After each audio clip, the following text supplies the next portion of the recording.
God mummy, कितनी तेज गर्मी हो रही है यहाँ पर। मैंने कितनी बार कहा है आप लोगों से एसी लगवा लो घर में, पर आप लोग को समझ ही नहीं आता। और मैं तो ये नहीं समझ पा रही कि आप लोग रहते कैसे हो इतनी गर्मी में। और सच बताऊं ना मम्मी, मेरा तो इस घर में आने का भी मन नहीं करता, पता नहीं क्यों आ जाती हूँ मैं। अरे बेटा तू परेशान मत हो, मैं मानती हूँ इन दिनों गर्मी कुछ ज्यादा ही बढ़ गई है। तो एक काम करना, अपनी भाभी के रूम में जाके आराम कर ले। वहाँ ना कूलर लगा हुआ है, वो रूम पूरा दिन ठंडा रहता है, तुझे परेशानी नहीं होगी। और बहू बेटा तू एक काम कर, आलिया के लिए ना नींबू पानी बना दे। जी मम्मी जी, अभी बना देती हूँ। मम्मी एक काम करो, आप बैठो इस गर्मी में, मुझसे तो बिल्कुल नहीं बैठा जा रहा। मैं जा रही हूँ भाभी के रूम में।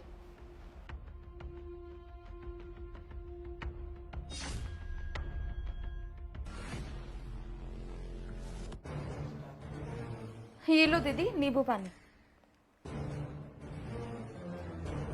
वो सब तो ठीक है भाभी, पर ये आपने अपने रूम की क्या हालत बना रखी है। कितना आउटडेटेड लग रहा है ये चादर देखो कितनी गंदी हो रही है। और कैसे बिछा रखी है आपने इसको। आपको चादर बिछानी नहीं आती। और तो और इधर साड़ियाँ यूं ही पटक रखी है। अरे वार्डरोब में अच्छे से नहीं रख सकते आप।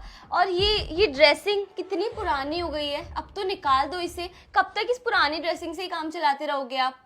और तो और ये पर्दे, वो भी ब्लू कलर के, किसी भी एंगल से ना तो ये रूम से मैच हो रहे हैं और ना ही बेडशीट से मैच हो रहे हैं। अरे कैसे रहते हो आप इतने गंदे से कमरे में, मुझे तो समझ ही नहीं आता। कम से कम अपने कमरे को तो अच्छे से रखो आप।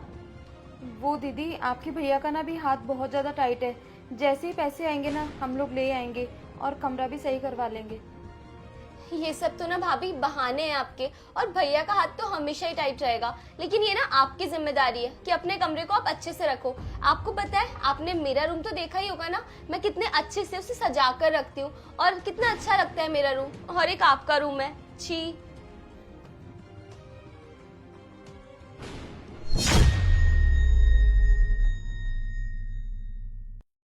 भाभी ये क्या कर रही हो आप।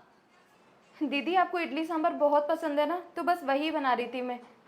चलो अच्छा है, कुछ तो अच्छा बनेगा इस घर में। वैसे भाभी मैं भी थोड़ी देर पहले ना किचन में आई थी। आपने क्या हालत कर रखी है किचन की। अरे रूम तो ठीक है, रूम के साथ साथ आप किचन को भी साफ नहीं करते क्या। ये सारे के सारे डब्बे कितने गंदे हो रखे हैं और स्लैब कितनी चिपचिपी रहती है। मुझे तो समझ नहीं आता आप आखिरकार करती क्या हो। डस्टबिन पूरा का पूरा भरा हुआ है, इसको साफ तो कर लिया करो एटलीस्ट आप। और ना ही आप गैस को अच्छे से साफ करती हो। अरे कैसे काम करते हो किचन में आप।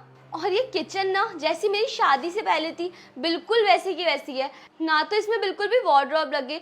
और ये डब्बे कितने पुराने जमाने के हैं। अरे आज के जमाने में ऐसे डब्बे कौन यूज करता है। भाभी प्लीज कुछ तो नया कर लो इस घर में। कब तक इतने पुराने जमाने के सामानों के साथ रहोगे आप। ठीक है दीदी, मैं आपके भैया से बात करती हूँ। अच्छा ठीक है, कर लेना भैया से बात। और ये इडली सांभर थोड़ा जल्दी बना दो, मुझे भूख लग रही है। मैं मम्मी के पास जाती हूँ। जी दीदी। बेटा मैं तुझसे एक बात पूछूं। हाँ माँ पूछिए, क्या हुआ। क्या शादी से पहले तेरे लिए हमारे प्यार में कोई कमी रही, या फिर ऐसी तेरी कोई ख्वाहिश जो हम पूरी ना कर सके। नहीं माँ, ऐसी तो कोई बात नहीं है, पर आप ऐसा क्यों पूछ रहे हो आज। ऐसा मैं इसलिए पूछ रही हूँ क्योंकि तेरे व्यवहार में ना बहुत सारे चेंजेस आ गए हैं और मैं ये नोटिस कर रही हूँ कुछ दिनों से। अच्छा तू एक बात बता, तू इसी घर में पली बड़ी है, इसी घर में पैदा हुई है, यहीं से हमने तेरी शादी की और तेरे ससुराल तुझे विदा किया। तुझे उससे पहले तो यहाँ कोई भी कमी नज़र नहीं आती थी, हमेशा तू हंसी खुशी रहती थी। इस घर में कभी कोई कमी नज़र नहीं आई तुझे। लेकिन अब जब शादी के बाद तू अपने ससुराल से मायके आती है तो तुझे हर जगह कमी नज़र आती है इस घर में। तू भूल मत बेटा, ये भी तेरा ही घर है और शादी से पहले तू इसी घर में पली बड़ी है। अभी मैं सुनी हूँ तू जो अपनी भाभी से कह रही थी, हर चीज़ों में कमियां निकाल रही थी। तू तो आजकल इस घर में ऐसे कमियां निकालती है जैसे कभी तू इस घर में रही ही नहीं है। बेटा तेरा पूरा बचपन बीता है इस घर में और तेरी शादी हमने बड़े घर में इसलिए की ताकि तुझे हर एक सुख सुविधा मिले, कभी भी तुझे किसी चीज़ की परेशानी या दिक्कत का सामना ना करना पड़े। मेरी बेटी हमेशा खुश रहे, ये सोच के हमने तेरी शादी बड़े घर में की। लेकिन जब से तेरी शादी अमीर घर में हुई है ना, तब से तो तू बिल्कुल बदल गई है। मुझे लगता ही नहीं है कि तू मेरी वही पुरानी बेटी है जो हमेशा हंसती खेलती रहा करती थी, दूसरों से प्यार से बात किया करती थी। तेरे व्यवहार में ना बेटा बहुत सारे चेंजेस आ गए। मैंने तो सुना ही था कि पैसा इंसान को बदल देता है और आज मैंने देख भी लिया। बेटा तुझे पता है, आज जो तू इतनी सुख सुविधाओं में रह रही है, ऐशो आराम की ज़िंदगी जी रही है, वो सब हमारी वजह से, क्योंकि हमने ना सब कुछ लगा दिया, सारे पैसे, सारा जामा पूंजी तेरे ऊपर लगा दिया और तेरी शादी इतने बड़े घर में की है ताकि तू इन सुख सुविधाओं के साथ अच्छे से रह सके। वही सोचना बेटा, तेरी भाभी को भी मैं इस घर में ब्याह के लाई हूँ, वो मेरी बेटी तो नहीं लेकिन मेरी बहू तो है ना। अगर वो भी सोचे कि मुझे इस घर में उतना ही सुख सुविधा चाहिए जितना कि आलिया दीदी को उसके ससुराल में मिलती है, तो क्या उसे बुरा नहीं लगेगा? वो अंदर अंदर ही नहीं घुटेगी? मैं तुझे बस यही समझाना चाहती हूँ कि अपने भाभी के आगे कुछ भी ऐसा मत बोल कि उसके दिल पे लगे और उसे बुरा फील हो।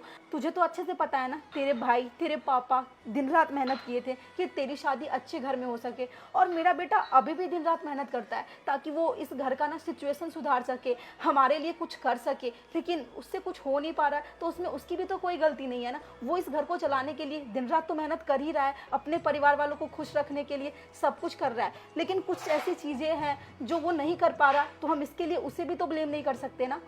हर माँ बाप की ना यही इच्छा होती है कि वो अपने बच्चों के लिए अपने हालात से भी बढ़ के करे, और हमने भी वही किया, अपने हालात से बढ़ के तेरे लिए किया और तेरी शादी इतने अच्छे घर में की। पर तेरी शादी जब से उस घर में हुई है तब से तुझे इस घर में कमियां नजर आने लगी है, जिस घर में तू अपना पूरा बचपन जी है। देख बेटा, तेरी माँ होने के नाते ना मैं तुझे एक ही बात कहना चाहूँगी, तू अपने मायके में आती है हंसी खुशियाँ, हमें कोई परेशानी नहीं है, लेकिन इस घर में आके ना कमियां मत निकाला कर, क्योंकि तेरी जो भाभी है ना वो बहुत अच्छी है और मेरी बहू इस घर में बहुत ही प्यार से रहती है। उसे कभी भी इस घर में किसी चीज़ की कमी महसूस नहीं होती और ना ही तेरी तरह कोई कमियां दिखती है। अगर तू यहाँ पे आके कमियां निकालेगी तो मेरे बेटे और बहू के बीच लड़ाई हो सकती है, जो कि मैं बिल्कुल भी नहीं चाहती। कोई माँ नहीं चाहेगी कि उसके घर में उसके बच्चे लड़े। इसलिए बेटा तू कभी भी कुछ भी ऐसा मत कर जिससे हमारे घर में विवाद हो। और तू अपने भाई का सोचना, तेरा भाई ना खुद से पहले तेरे लिए सोचा, तुझसे बड़ा है वो, लेकिन उसने तेरी शादी पहले करवाई, उसके बाद जाके वो खुद की शादी किया है। अगर वो चाहता ना तो तेरे से पहले वो खुद के बारे में सोच सकता था, लेकिन उसने ऐसा नहीं किया। और बेटा अगर तुझे इस घर में कमियां नजर आती है ना, तुझे अगर लगता है कि तेरे को जैसा चाहिए वैसी सुख सुविधाएं नहीं है यहाँ, तो तू मत आया कर यहाँ। अब मैं तो एक माँ हूँ, मेरा तो मन करता ही है कि मैं अपनी बेटी से मिलूँ, लेकिन अगर एक माँ अपनी बेटी के लिए उतना अपने घर में सुख सुविधाएं नहीं दे सकती उसे, तो तू मत आया कर बेटा यहाँ। हाँ माँ, आप ना एकदम सही बोल रही हो। मैंने बहुत गलत किया जो भाभी को इतने ताने मारे, इतना उल्टा सीधा बोल दिया उन्हें। अरे इसमें उनकी क्या गलती है? वो तो कितने अच्छे से इस घर में रह रही है, सब कुछ मैनेज कर रही है, और मैं ये सब कुछ कैसे भूल गई कि भैया ने और पापा ने मेरे लिए कितना कुछ किया है। मेरी पढ़ाई से लेकर मेरी शादी तक उन्होंने कितना पैसा खर्च कर दिया, और मैं बचपन से लेकर आज तक इसी तो घर में रही हूँ, और यहाँ मैं पहले कितना खुश रहती थी। लेकिन जैसे ही मेरी शादी बड़े घर में हो गई, मैं तो ये सब कुछ भूल ही गई कि ये भी मेरा ही घर है, और ये नॉर्मल चीज़ें मुझे बहुत बेकार लगने लग गई, क्योंकि मम्मी वहाँ मैं एसी वगैरह में रहती हूँ और बहुत बड़ा घर है, लेकिन मुझे ऐसा नहीं करना चाहिए था। ये सब मेरी गलती है। प्लीज़ मम्मी मुझे माफ़ कर दो, और आप ऐसे परेशान मत हो, मुझे बिल्कुल भी अच्छा नहीं लग रहा। अगर आप कहोगे ना तो मैं भाभी से भी माफ़ी मांग लूँगी। प्लीज़ मम्मी मुझे माफ़ कर दो, मैं आज के बाद ना ऐसा कभी भी नहीं करूँगी, भाभी को ना कभी ताने नहीं दूँगी।